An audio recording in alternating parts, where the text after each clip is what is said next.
that in the month of November, the credit to private sector has grown by 6.3%. Meaning now private sector is expanding. And that is what you need for an economy to create employment. And I want to also repeat here that even the bank interest rates have started falling. By last year, November, the average lending rate was 17.2. Today, it is 14.9. Look at how it is dropping. And even non-performing loans were reported to have shrunk or come down. So that is what you need in an economy to grow. That is what you need for an economy to create jobs. What you people need are jobs. Is that not the case? Yes. Let me now leave that topic of economics and come back to leadership. I know when I see you here, most of you are student leaders.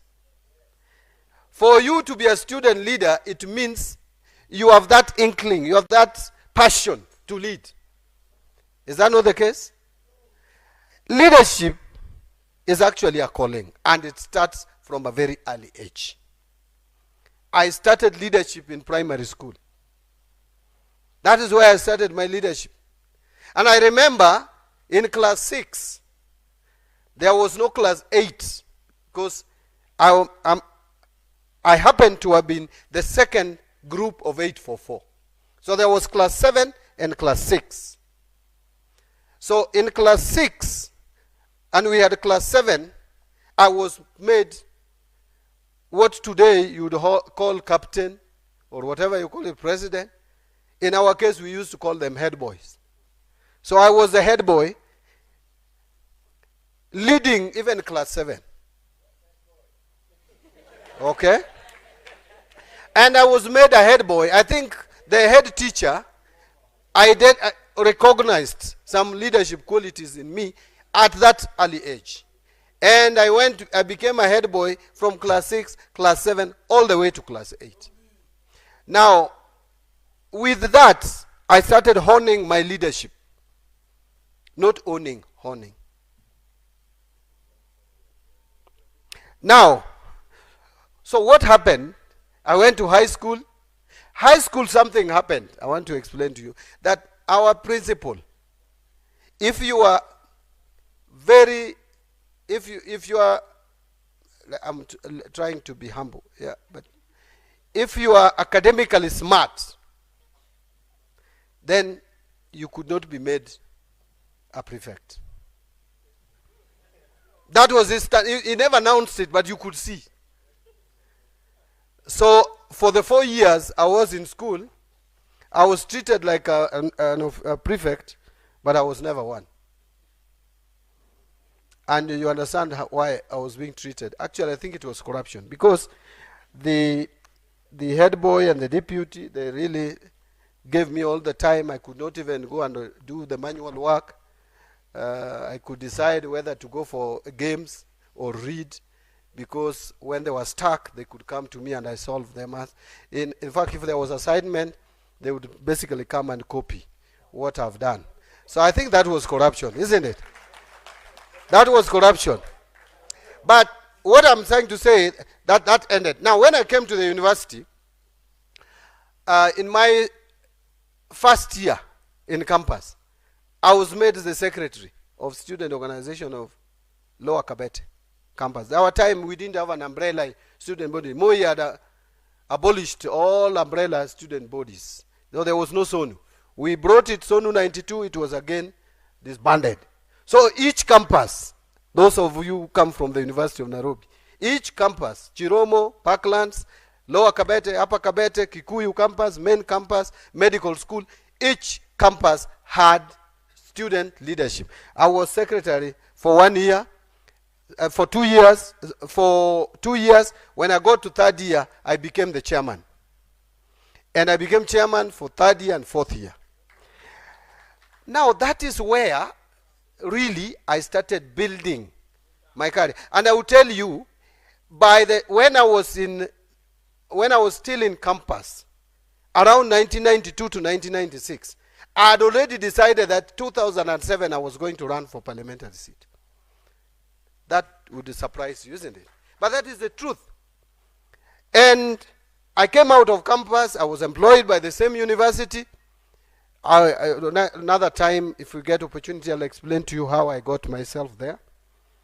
But then I got to the circle of the university, and again, I was elected there in the supervisory committee. And the rest is history.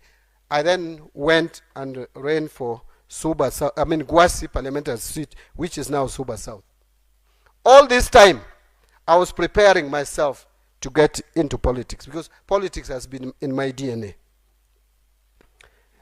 Yeah, those who know me, and a few of you are here, my politics has been in my DNA.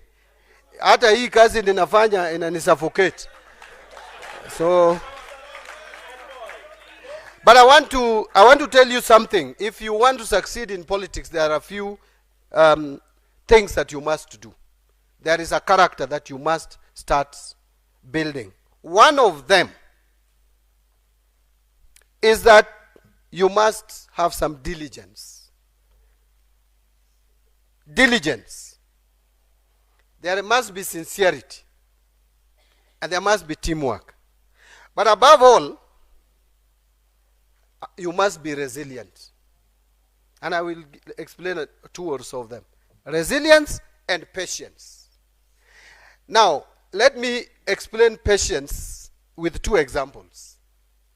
The first example is in 2002, my clan's men, there was no woman among them, approached me in my office and told me that our clan has never produced a parliamentary candidate ever since independence. That was true. We want you to go and run for the seat. I looked at them and assessed the environment in the constituency, and I had this feeling that I was going to be number two. I was going to be number two. But there's no number two in politics. So I decided that I didn't, and you know, if the moment you get the title of a political failure, it will never leave you. In fact, if people don't decide to start not to take you seriously as a candidate, you will be considered a perennial loser. So I told them, it's okay, I understand you, but this is not my year. I decided to be patient. And I supported people. In 1997, I supported a parliamentary. 92, by the way, when I was a student, I supported a parliamentary candidate. 1997, I was chief campaigner of a parliamentary candidate. 2002, that year, I chose a parliamentary candidate and supported, instead of running myself as a chief campaigner. Then when it came to 2007, I told that person that I am going to be MP. I am going to defeat you. So I told the former MP then that I will defeat you. He didn't believe me. He thought I was joking. He said, John, you are young. I told him, yes, I am young, but you have disappointed our people. I supported you thinking you'd be a different leader. You are not. Now I am facing you. And I did. And the rest is history. I actually got 43% of the votes, and we were 10 candidates. The other 9 shared 57%. Now, that was at the nomination stage. I am telling you about patience. Now, the patience that I want to demonstrate to you is after I became a member of parliament. When I became a member of parliament, despite the fact that in my first term, I think I demonstrated some qualities which made my party leader then, the Prime Minister Raila Odinga, to make me assistant minister in his office. I later became minority leader. But then, so first term, I was assistant minister. Second term, I became chairman of ODM, the longest serving to date. On my third term, I became minority leader. Despite that, being chairman of a party, being minority leader, I was running for governor, and I went for the seat. I even shared with Baba, and I told him, Baba, now, having served 3 terms, being the senior most from this county, I feel, and with all my background, you know, kizungu mingi hapa, nimesema na kijaluo yote nikachanganya, nikamwambia, now you know, I want to go for this gubernatorial seat. He told me it is a fantastic idea, but don't announced too early. And I listened to him, announced a little bit late, started my campaign with my strategy. Those who come from that region, you know my name is called Nyang. Nyang is crocodile. And crocodile, I was given that name. I was not born with that name. I was given that name in the process because crocodile has some characteristics. And they believe I have similar. Yeah, they believe I have similar characteristics that for you to know how dangerous I am, it will be too late. But now, that is besides the point.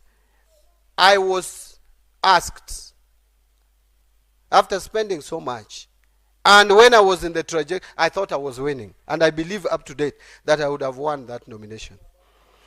But I will tell you, I was called on 24th of March by Baba. And he told me, look, my son, look here. I have two reasons why I feel you should not go for this seat. So he told me, the women who are supporting me wants me to demonstrate that I support women leadership. And the test, I am narrating to you what exactly transpired, yeah? And he told me that, no, you see, they have told me that I should give a ticket to one woman who would likely win. And I think Homa Bay County is a county I've looked at who has a credible woman candidate. I said, okay. I was listening. Not very happy, I must admit.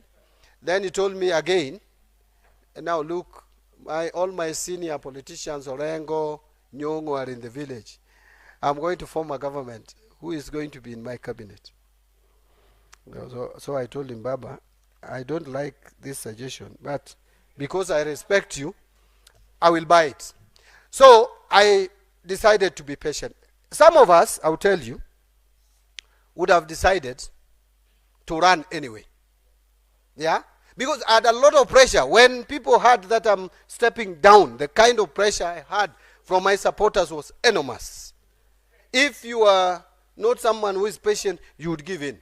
But I resisted and said, I'm going to do what Baba said. And I did, and the rest is history. I went even and campaigned for people I didn't like, including my MP. I didn't like much. But still, I went and campaigned for him. The rest is history. Now, lastly, on that, then by the way, my coming back to Parliament as nominated MP was an afterthought. I was put there just in case things don't work. And that in case is what happened. Things actually didn't work.